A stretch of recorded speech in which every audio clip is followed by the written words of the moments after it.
Hey Wargamers, today we're going to continue our 2019 update series by talking about the much-loved, often killed Coldstar Commander. Now, for about 150 points, depending on how you load it out, this model offers a lot of flexibility and maneuverability to an army that is often pigeonholed into being relatively static and not very maneuverable. So today we're going to talk about its strengths, its weaknesses, and how you might want to use a Coldstar in your Tau army. Before we do that though, I want to say thanks for watching. If you like this video, go ahead, hit subscribe. That way you don't miss any of my upcoming videos, including the continuation of the 2019 update series. As far as stats go, the Coldstar is basically a fast version of the Enforcer. It has movement 20, like I said, fast. Weapon skill 3, ballistic skill 2 up, strength 5, toughness 5, 6 wounds, 4 attacks, leadership 9 with a 3 up save. So yeah, it's a standard commander. It has a fair amount of durability, but really what you're bringing it for is that sweet 2 up ballistic skill. 2 up is something that's pretty uncommon in a Tau army, and so having access to those reliable shots for your high priority weapons like fusion blasters is a big deal. And that's really what you're bringing the Coldstar for, is its movement and its 2 up ballistic skill. As far as special rules go, it has the 2 standard things that you see on commanders. It has For the Greater Good and Master of War. Now, these two together are, of course, like I said, standard. Having Master of War is really fantastic, though, on a Coldstar, because on turn 1, you don't want to charge your Coldstar forward. I know it's counterintuitive. You have this thing that's super fast, has some awesome weapons. You want to use them, but you shouldn't. Don't do it. Get a little spray bottle out, spray yourself in the face. If you do a turn 1, bad. Don't do it. Basically, your Coldstar is a super big bullet magnet if he's out by himself. He's not Jon Snow. He's not going to survive a headlong charge by the enemy. No, not going to happen. Your Coldstar needs to stay somewhere safe and warm on turn 1. And the way that you're going to force him to do that is by calling Cao Yun. Cao Yun allows other units around your commander to, and the commander himself, to basically re-roll their misses, but they forfeit their ability to move for that turn. Now, as far as the recent FAQ, you don't have to do that for all units nearby your commander. You can select ones to exclude from that, but still, nonetheless, your commander's going to call Cao Yun. Everybody's going to stay still, more or less, and that includes your commander because he's going to do some other cool stuff while he's there. So that's one way to keep your commander in check turn 1 and not have him get killed, while also gaining a fair amount of benefit. As far as the For the Greater Good ability, this is also useful. It's useful on pretty much all Tau units, but not as useful as you might think on a Coldstar, because your Coldstar later in the game might not have anybody to For the Greater Good for. He might be on his own. And so, yeah, it's good. We'll take it. I'm not complaining, but don't be pigeonholed into having your commander nearby things super late game if he doesn't absolutely need to. So, yeah. Two common special rules that have a little bit of a different flair inside the context of a Coldstar commander.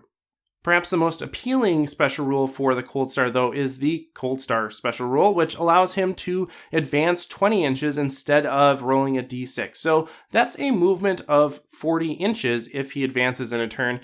And this is why he is so fast, is he can move those 40 inches, and all of his weapons are going to be assaults. So even if you're not playing Vior Law, which allows you to ignore this, or you have sufficient marker lights, you're going to be hitting on a 3. That's still not bad. So yeah, being fast, having cool guns, that's a win. And this is really the biggest strength of the Coldstar. As far as options go, the Coldstar can take up to 4 weapons or support systems, and those are essentially going to be the same as the Crisis Suit options. If you haven't seen that video, go ahead, check it out. I'll put a link in the description. But there are a few notable exceptions for the Coldstar. One is that it can't take cyclic ion blasters, which, you know, is fine. It's too bad. I mean, cyclic ion blasters are a great weapon, but I think the strengths of the Coldstar outweigh the opportunity cost of not being able to access cyclic ion blasters on that platform. So still good, even though he can't take cyclic ion blasters. The other exception is that he does have access to kind of a unique set of weapons, the high output burst cannon and missile pod, kind of as a, like an appetizer. Like they come together. It's a combo, but they take up 2 slots. And the advantage of the high output burst cannon is it just has more shots. And these two things together are cool. It's a good way to get more volume of fire on your Coldstar, but they don't really synergize together or with any of the other weapons. The ranges on the 2 weapons are vastly different. They target different types of things, and so it kind of is a trap loadout, in my opinion. A lot of times you want your crisis and especially your commanders to have a specialized or focused role in your army, and if you load it up with a million different weapon types, or I guess a maximum of 4, that's going to confuse your tactics and make it more difficult to use effectively. So we really want a focused role for this Coldstar commander, and that's why I stay away from things like the high output burst cannon and the missile pod, which you do have to take as a pair. You can't just take one, unless it's a missile pod. You can't take just the high output burst cannon is what I'm trying to get at. I stay away from that and opt for other weapon choices.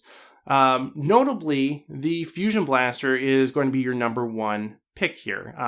It doesn't have access to the Cyclic Ion Blaster, and so the second best option for him is going to be the Fusion Blaster. Fusion Blasters are really good at taking care of a diversity of targets. Even if they have an invulnerable save, they're not bad, although the Cyclic Ion Blaster is better.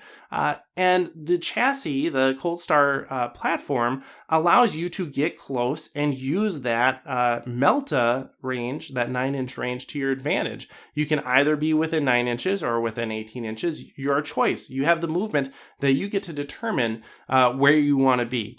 So being able to put Fusion Blasters that need that close range on a fast and reliable platform is really valuable. These are going to be your most reliable Fusion Blasters in your army, and so loading up on them is not a bad idea. There are 2 other options, though, that I think are not terrible on a Coldstar, and those are 2 different signature systems. One is the Supernova Launcher, which replaces an airbursting fragmentation projector. This is pretty good. The biggest downside is that's a D6 weapon, but it doesn't require line of sight, which is good because it allows your Coldstar to kind of hide somewhere. Maybe if it needs to turn to, breathe or stay out of the firing lanes of something, you can hide him behind something and lob off a Supernova Launcher shot. Not bad. It's also a good way to clear out small infantry units that are holding objectives in ruins and stuff like that, because it has -2 AP, does 2 damage. It's fairly effective at clearing out a lot of different targets.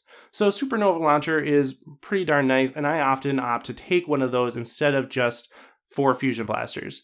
So often I do 3 Fusion Blasters and a Supernova Launcher. An alternative is the Vior-La Sept signature system, which is a thermoneutronic projector. It replaces a flamer, does pretty much the same thing, only has 8-inch range and isn't AP -2, it's only -1.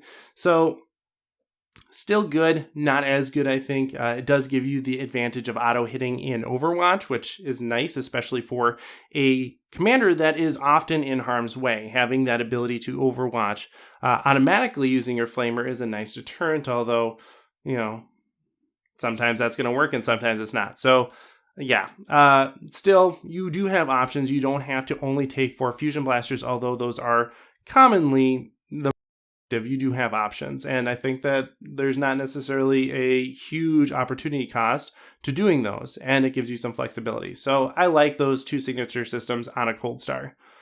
Of course, we're talking about something that has a 2-up ballistic skill, and so we want to maximize that output. For this reason, I'm going to stay away from signature systems. I'm only going to take weapons on a Coldstar. There is an argument to be made for taking a shield generator, but really I think the benefits that a shield generator confers can be mitigated or ignored if you use proper positioning and strategy and not put your commander in the place where it's going to get shot at and die. So overall, just stick with the weapons. You're giving up way too much just to take a signature system, and we really want to maximize those shots. So stay away from the signature systems on your Coldstar. Like pretty much every character in the Tau Codex, a Coldstar can take drones, but again, the Coldstar is going to be zipping around the battlefield, at least at some point in the game. And so his drones aren't going to be coming with him, right? They don't have movement 40. So a lot of times I'm going to say stay away from the drones as well. They also are cheap kill points because it's only a unit of 2 drones. And so, yeah, the drones here, just take tactical drones. Tactical drones, you can deep strike them in to kind of meet up with your Coldstar once he gets someplace that he's going to be for a while. That's a great strategy. I take tactical drones, keep one of them in reserve just for that purpose, so that I can Manta Strike them later on in order to kind of keep up with my Coldstar and offer him not only savior protocols, but also target priority blocking, because those drones are going to force your opponent not to be able to shoot at your Coldstar, and that can really mess with people. So use tactical drones as their own unit. Don't take them as an upgrade for your Coldstar. As far as SEP choices go, Coldstar is going to be good anywhere, but in particular, it's going to be good in Vior La because that allows him to advance and fire his weapons at that 2-up ballistic skill. He's also going to be good in Farsight, actually, because he can get into that 6-inch range. Not saying you necessarily want him to do that automatically all the time, but if you're bringing Farsight, a Coldstar commander can be pretty darn sweet. You can also, outfit him with fusion blades with all those fusion blasters, and that's also cool. So, yeah, Farsight, and then of course Tau. Tau Sept is good for everything, and so taking your Coldstar commander as Tau is still going to be good too. Overall, I think Coldstars offer a lot of maneuverability, flexibility, and strength of fire to a Tau army, and they're pretty common in any list that I build. They're one of the units that I make sure is in most lists, unless I'm going for a particular design philosophy. So Coldstars are very good. I would always take 4 fusion blasters or 3 fusion blasters and one of those signature systems. I think the best way to use them is to deploy them in your gun line turn 1 or turn 2. Call Cao Yun that first turn. Also, command and control node with them. Boost one of your battlesuit units like a broadside or a riptide with him. You're maximizing that one turn that your Coldstar isn't doing anything because he's going to be doing bigger and better things later on in the game. So that type of deployment and that combo of stratagems and Master of War right off the bat is essential. Do not charge your Coldstar up the field turn 1. He will die, and you will not get any benefit from him, or at least not as much benefit as you could.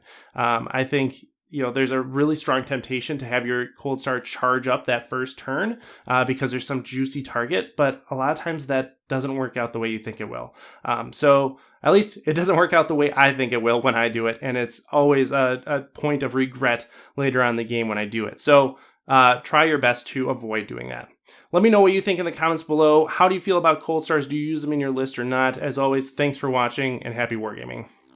Hey everyone, thanks for watching. This video is made possible by my supporters over on Patreon. If you enjoyed this video, consider joining our community over there and continuing the discussion on Facebook or Discord. Special thanks to Aaron Fox, Shifty, Jim Bob, Scott Heater, Nick Steele, Jared Egler, Tao Oswell, Zach Brooks, Stephen Cohen, Jake Johnson, Eric Jackson, Zealous Brimstone, Evan Wells, Benjamin, Julian Peck, Andy M. Young, Giovanni DiMaggio, and Chris Kessler.